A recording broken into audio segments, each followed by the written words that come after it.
बात करेंगे कल्पना सोरेन की। झारखंड के बड़े सियासी दल झारखंड मुक्ति मोर्चा का आज 51वां स्थापना दिवस है। इस खास दिन झारखंड के पूर्व सीएम, आपको बता दें कि हेमंत सोरेन जो है वो फिलहाल पार्टी के साथ नहीं है, वह जेल में है, लेकिन उनकी पत्नी कल्पना सोरेन जो है वो पूरी तरीके से चुनावी मोड में नजर आ रही हैं और अब वो पूरी तरीके से राजनीति में उतरने को लेकर के भी तैयार है और जिसकी शुरुआत उन्होंने आज से गिरिडीह से कर भी दी है। तो ऐसे में हम कह सकते हैं कि पार्टी के स्थापना दिवस के मौके पर, यानी कि 51वें स्थापना दिवस के मौके पर, झारखंड के पूर्व मुख्यमंत्री हेमंत सोरेन भले ही पार्टी के साथ ना हो, लेकिन उनकी पत्नी जो है वो अब मैदान में उतर चुकी हैं। इसी पर चर्चा के लिए हमारी सहयोगी पूजा जुड़ चुकी हैं। सीधे पूजा का रुख करते हैं। पूजा, चूंकि हेमंत सोरेन फिलहाल जेल में है, लेकिन कल्पना सोरेन चुनावी मोड में नजर आ रही हैं। पूजा सोरेन की तो कल्पना सोरेन अब सक्रिय राजनीति में उतरती हुई नजर आ रही हैं। जिस तरीके से उन्होंने आज गिरिडीह में हुए 51वें स्थापना दिवस को लेकर के वहां पर वो पहुंची थी, सभी कार्यकर्ताओं से उन्होंने मुलाकात किया और लगातार वो हेमंत सोरेन के जो फेसबुक पेज है या फिर ट्विटर पेज है उससे वो लगातार अपनी मन की बातें जो है वो जनता तक पहुँचाने की कोशिश कर रही है। चाहे वो उनका जन्मदिन हो या फिर वो शिबू सोरेन से मुलाकात करने जाती हूँ, सारी चीज़ों को वो सोशल मीडिया प्लेटफॉर्म पे वो दर्शाती हुई नजर आती है। अब वो सक्रिय राजनीति में इस तरीके से उतरने वाली हैं। आपको बता दें कि वो 10 तारीख को बरहेट से वहां पर बैठक करने वाली हैं। वहां पर सभी कार्यकर्ताओं के साथ एक महत्वपूर्ण बैठक है। आपको रेखा बता दें कि बरहेट जो है वो मुख्यमंत्री का विधानसभा सीट है। जो माफ करिएगा, पूर्व मुख्यमंत्री का हेमंत सोरेन जो है वो बरहेट विधानसभा से आते हैं और अब कल्पना सोरेन जो है अपनी सक्रिय राजनीति की शुरुआत बरहेट से करने जा रही हैं। वो वहां पर सभी कार्यकर्ताओं से मुलाकात करेगी वो प्रमुख मुख से अगर बात करेंगे तो वो लोकसभा चुनाव को मद्देनजर रखते हुए करने वाली हैं। ये पूरी बैठक जो है वो कल्पना सोरेन देखेंगी, वहां पर सभी चीज़ों को वहां पर बातचीत की जाएगी। लेकिन अगर हम लोग बात करेंगे लोबिन हेम्ब्रम की, तो लोबिन हेम्ब्रम ठीक उन्हीं के बगल वाले विधानसभा से आते हैं, बोरियो विधानसभा से वो आते हैं और बोरियो विधानसभा से वो एक यात्रा भी निकालने जा रहे हैं, न्याय यात्रा, जिसमें कि वो हेमंत सोरेन के लिए जंग लड़ने जा रहे हैं।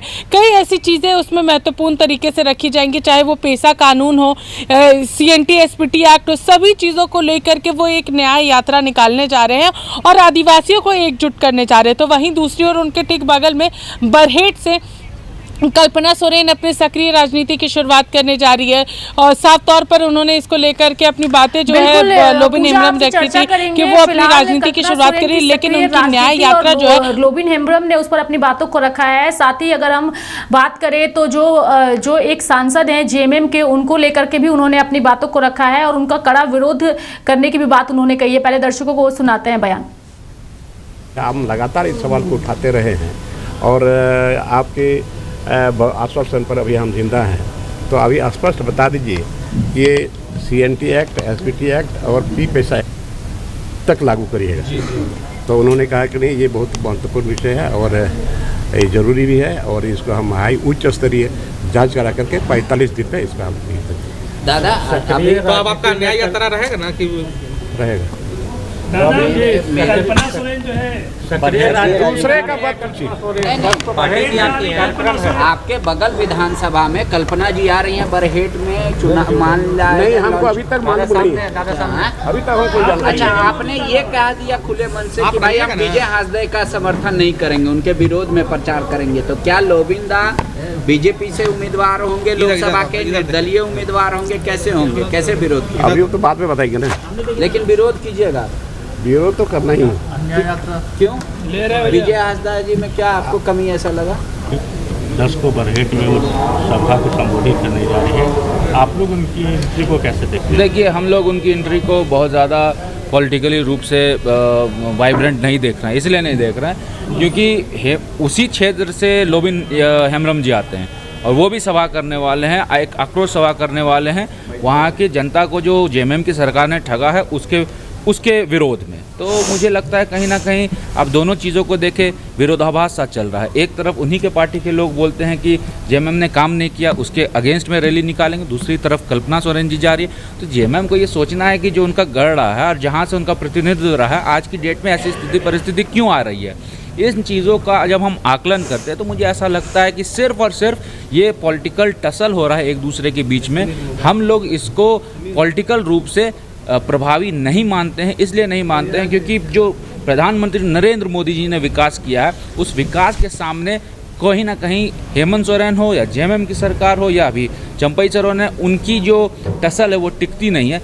यहाँ की जनता को विकास चाहिए, यहाँ के लोगों को विकास चाहिए। जब तक विकास नहीं मिलेगा तो मुझे लगता है इन सब चीज़ों का कोई प्रभाव नहीं रहेगा। तो यहाँ पर हमने दर्शकों को लोबिन हेम्ब्रम और अमित मंडल दोनों के बयान सुनाए हैं, जहाँ पर बीजेपी की अगर हम बात करें तो बीजेपी की ओर से साफ तौर पे ये कहा जा रहा है कि इसे सक्रिय राजनीति के तौर पर वह नहीं देख रहे हैं। और साथ ही लोबिन हेम्ब्रम ने अपनी ही पार्टी के सांसद का लगातार विरोध करते नजर आ रहे हैं। और अगर आने वाले दिनों में एक बार फिर से जेएमएम की ओर से उन्हें उम्मीदवार बनाया जाता है तो उसका वो कंटिन्यू जो है वो विरोध करेंगे। पूजा, चूंकि कल्पना सोरेन के लिए इस वक्त सबसे बड़ी चुनौती है पार्टी की एकजुटता को कायम रखना, लेकिन लोबिन हेम्ब्रम के जिस बयान को भी हमने दर्शकों को सुनाया है उसमें पार्टी की एकजुटता नजर नहीं आ रही है। लोबिन हेम्ब्रम अपने ही सांसद का विरोध करते हुए नजर आ रहे हैं। देखिए, वो राजमहल से, यहाँ पर राजमहल से जो सांसद हैं विजय हासदा, उनका विरोध करते हुए नजर आ रहे हैं। आपको बता दें कि विजय हासदा फिलहाल जेएमएम के यहाँ पर सांसद हैं और उनका लोबिन हेम्ब्रम का साफ तौर पर कहना है कि विजय हासदा ने ठीक से काम नहीं किया है। जो इन मुद्दों को लोकसभा में पहुँचाने चाहिए थे, उन मुद्दों को सही ढंग से वो पहुँचा नहीं पा रहे थे। इसको लेकर के वो पूरी तरीके से यहाँ पर विरोध करते हुए नजर आ रहे हैं। अगर एक हम लोग यहाँ पर सभी चीज़ों को देखेंगे तो यहाँ पर अब यहाँ पर ये माना जा रहा है कि अगर यहाँ पर ज़रूरत पड़ी तो लोबिन हेम्ब्रम खुद भी राजमहल से सांसद के लिए दावेदारी यहाँ पर पेश कर सकते हैं। कल्पना सोरेन के लिए काफ़ी महत्वपूर्ण हो जाएगा रेखा कि वो पार्टी के सभी लोगों को एक मंच पर रख सके, एक साथ रख सके। देखिए, लोबिन हेम्ब्रम एक ऐसे विधायक हैं जो कि जेएमएम के सबसे वरिष्ठ विधायकों में से एक है, जो लगातार हेमंत सोरेन जब मुख्यमंत्री हुआ करते थे उस दौरान वो हेमंत सोरेन का भी विरोध करते थे। जिन मुद्दों को लेकर के वो विरोध करते थे वो था 1932 खतियान, पी पेशा कानून, अगर यहाँ पर हम लोग CNT SPT एक्ट की बात करेंगे, इन सभी मुद्दों को लेकर के वो हेमंत सोरेन को घेरते हुए नजर आते थे। इवन वो युवाओं की आवाज़ भी बनने की कोशिश करते थे जब यहाँ पर नियोजन नीति की बातचीत होती थी। तो ऐसे कई ऐसे मुद्दे थे जिस पर सरकार विफल रहती थी, उन मुद्दों पर खुद लोबिन हेम्ब्रम मोर्चा निकाल देते थे। सदन के अंदर भी वो हेमंत सोरेन को घेरते हुए नजर आते थे, सदन के बाहर भी वो हेमंत सोरेन को घेरते हुए नजर आते थे। उन्होंने तो हेमंत सोरेन ने जब कहा था कि 1932 हम लागू नहीं कर सकते, सदन में खड़े होकर के हेमंत सोरेन ने कहा था, तब यही लोबिन हेम्ब्रम अलग अलग जिले जा करके 1932 खतियान के लिए मंच पूरी तरीके से लगाते थे और एक तरीके से मुहिम निकालते थे कि 1932 कितना महत्वपूर्ण है झारखंड के लिए। तो देखिए, लोबिन हेम्ब्रम एक ऐसे विधायक है जो अगर सरकार कुछ गलत कर रही है तो उस पर वो तुरंत खड़े हो जाते थे और अगर अच्छा करती थी तो उसकी प्रशंसा भी करते थे। तो इससे माना जा सकता है कि कुछ ऐसी चीजें हैं जिसकी वजह से लोबिन हेम्ब्रम नहीं मानते। आखिर क्या वजह है कि आप जो है वो अपने ही सांसद का विरोध करेंगे? तो उन्होंने काफी कड़ा रुख अख्तियार करते हुए कहा कि सब कुछ आप ही लोगों को नहीं बताएंगे। लेकिन सवाल ये है कि कल्पना सोरेन के लिए ये काफी मुसीबत भरा हो सकता है, चूंकि आज से वो सक्रिय राजनीति में उनकी एंट्री हो चुकी है और अब बरहेट में उनकी सभा होगी, यानी कि जहां से हेमंत सोरेन विधायक चुन करके आए हैं वहां पर उनकी सभा होगी। और उसी जगह, जैसा कि अमित मंडल को भी हमने सुना, उन्होंने कहा कि वहां लोबिन हेम्ब्रम जो है वो बड़ी रैली करने वाले हैं। तो ऐसे में इस दूरी के साथ कैसे कल्पना सोरेन को सफलता मिलेगी? देखिए, कल्पना सोरेन के लिए सभी चीज़ें काफ़ी मुश्किल होने वाली है, क्योंकि यहाँ पर लोबिन हेम्ब्रम गलत के खिलाफ में खड़े हो जाते हैं, वो अपनी पार्टी के विरुद्ध भी जाते हैं और साफ तौर पर उनका कहना रहता है कि भले ही हेमंत सोरेन जो है वो शिबू सोरेन के बेटे हैं, लेकिन मैं भी शिबू सोरेन के साथ हर संघर्ष में खड़ा रहा हूँ, तो मैं अपनी बातें जो है वो शिबू सोरेन के समक्ष रखूँगा। तो देखिए, यहाँ पर ज़रूर लोबिन हेम्ब्रम की वजह से कल्पना सोरेन को कई सारी परेशानियों का सामना करना पड़ सकता है, क्योंकि जिस जिस तरीके से लोबिन हेम्ब्रम अपनी बातों को रखते हैं, अपनी जो नाराजगी है वो भरी प्लेटफॉर्म के बीच रखते हैं। उनकी आपको जैसे मैंने बताया कि वो रैली निकालने जा रहे हैं, न्याय यात्रा, जो कि वो अपने ही विधानसभा क्षेत्र से शुरू करेंगे और उसके बाद फिर आगे की ओर बढ़ेंगे। तो कल्पना सोरेन का बरहेट में जो सभा होने वाली है ये काफ़ी महत्वपूर्ण है, और अगर इसमें लोबिन हेम्ब्रम अगर न्याय यात्रा निकालते हैं, सरकार के खिलाफ में ही चीज़ों को यहाँ पर रखेंगे तो चीज़ें ज़रूर यहाँ पर खराब हो सकती है।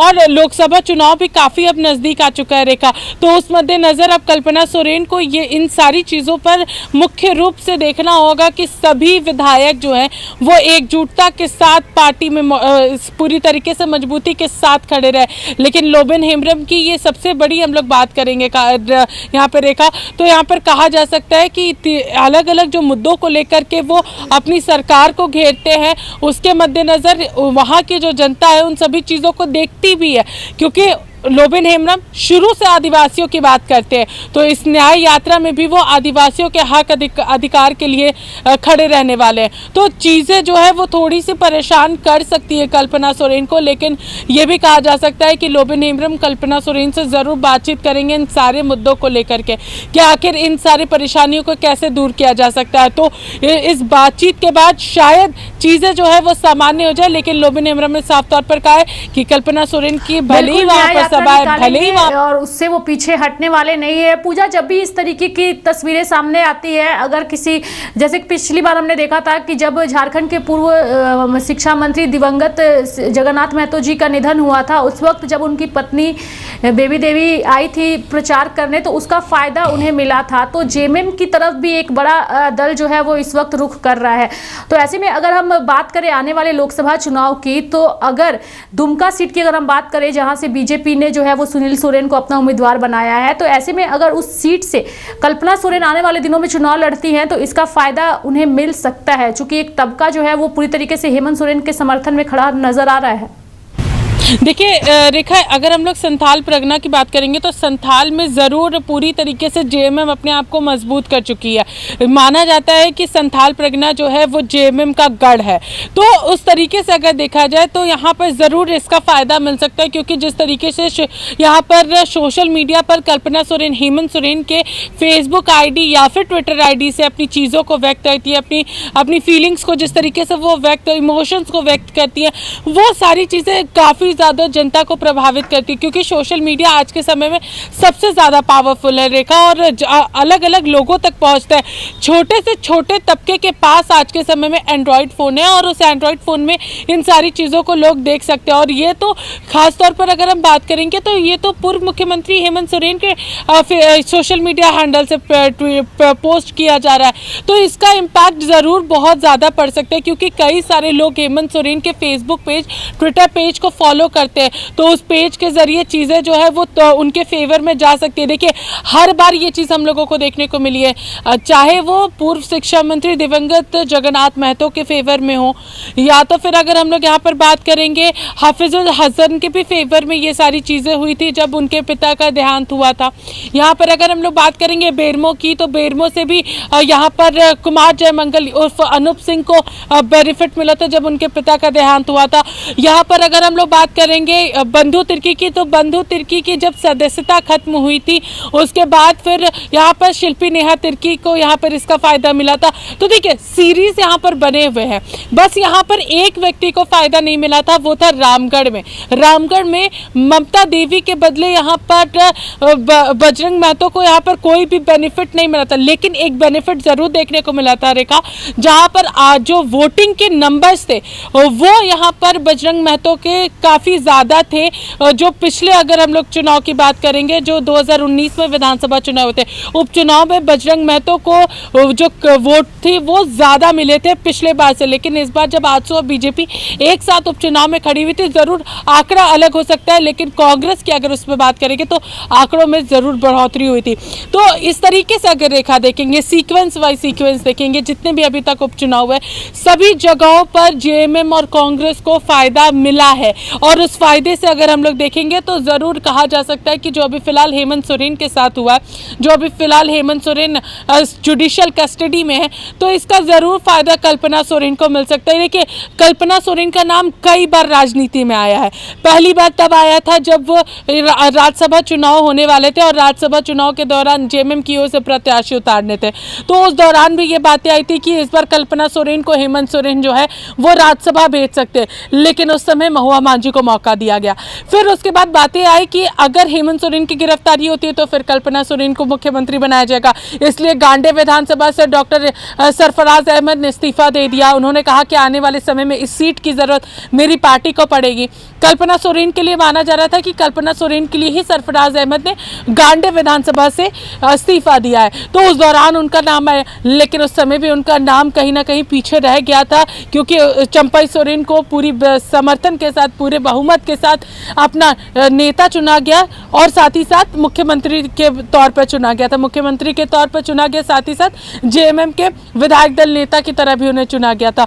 तो ये सारी चीजें काफी महत्वपूर्ण हो जाती है रेखा, और कल्पना सोरेन अब पूरी तरीके से पूजा लोकसभा चुनाव से पहले, बिल्कुल पूजा लोकसभा चुनाव से पहले जो है वो अब कल्पना सोरेन काफी एक्टिव मोड में नजर आ रही हैं। गिरिडीह में उन्होंने अपनी चुनावी जो सभा है वो भी की और लोगों से मुखातिब हुई, और अब लोगों को इंतजार है बरहेट की उस सभा का, जब वो उस सभा में शामिल होंगी। धन्यवाद पूजा हमारे साथ जुड़ने के लिए और तमाम जानकारियां देने के लिए। तो 2024 के लोकसभा चुनाव को लेकर झारखंड की अगर हम बात करें तो झारखंड में हेमंत सोरेन की पत्नी कल्पना सोरेन एक्टिव मोड में नजर आ रही हैं, और इसका फायदा आने वाले दिनों में जरूर जेएमएम पार्टी को भी मिलेगा। तो बुलेटिन में यहाँ वक्त हो चला है एक छोटे से ब्रेक का। आप देखते रहिए लाइव इंडिया हर पल। नमस्कार।